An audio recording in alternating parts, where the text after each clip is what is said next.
हाथ डालो, सब कुछ पा लो। अचानक एक दिन गांव में एक लड़का आया। उसके पास एक थैला था, जिसमें बहुत सारी सूखी मेवा थी। वह बच्चों को बादाम, काजू, किशमिश बांटा करता था। धीरे धीरे लोग उसे मेवा वाला कहकर बुलाने लगे। उसका असली नाम किसी को भी पता नहीं था। बच्चे उससे बहुत खुश रहते थे। मेवा वाला दिल का बड़ा अच्छा था। सबकी मदद करता था और सबको हंसाता रहता था। इसीलिए गांव के सभी बड़े लोग भी उसे बहुत पसंद करते थे। एक दिन मेवा वाले को एक छोटी सी थैली पड़ी मिली। उस थैली पर लिखा हुआ था, हाथ डालो, सब कुछ पा लो। मेवा वाला समझ गया कि यह कोई जादुई थैली है।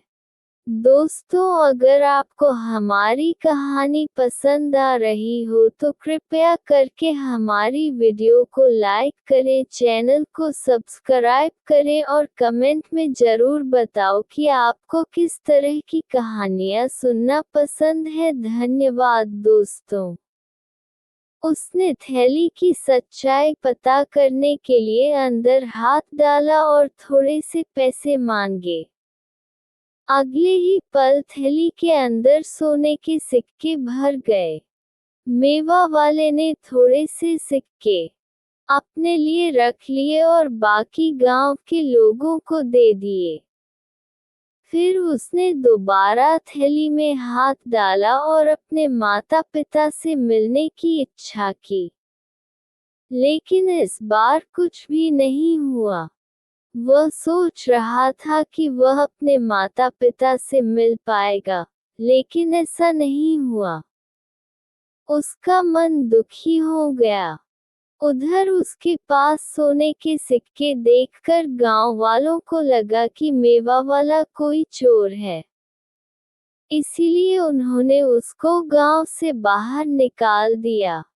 मेवा वाला बेचारा चुपचाप चल दिया।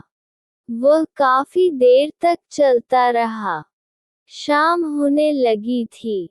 उसने देखा कि थोड़ी दूर पर एक कुआं था। उसे प्यास लगी थी। पानी पीने वह कुएं के पास पहुंचा। उसने कुएं से पानी खींचा और चुल्लू भर लिया।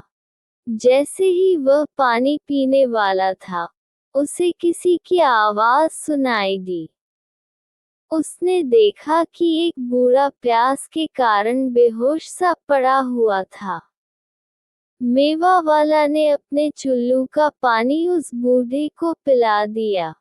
जब वह बूढ़े के नजदीक गया तो दोनों ने एक दूसरे को देखा। तब उन्होंने महसूस किया कि वे कितने सालों से एक दूसरे को ही ढूंढ रहे थे। असल में मेवा वाला मस्तान देश का राजकुमार था और वह बूढ़ा व्यक्ति उसके पिता थे, राजा साहब। दोनों एक दूसरे के गले लग गए। कुछ वर्षों पहले राजकुमार अचानक गायब हो गया था। राजकुमार ने पिताजी को बताया कि उसे डाकू उठाकर ले गए थे। वहां से वह किसी तरह बचकर निकल आया था। साथ ही मेवा का एक थैला वहां से ले आया था।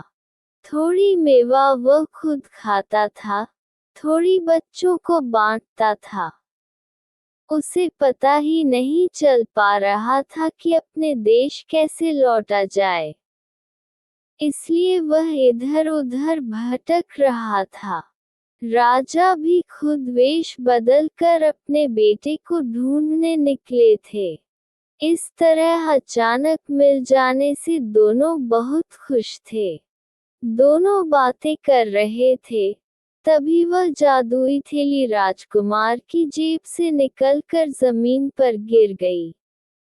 राजकुमार ने थैली को उठाया और चूम लिया। आखिर उसने थैली में हाथ डालकर सब कुछ पा जो लिया था।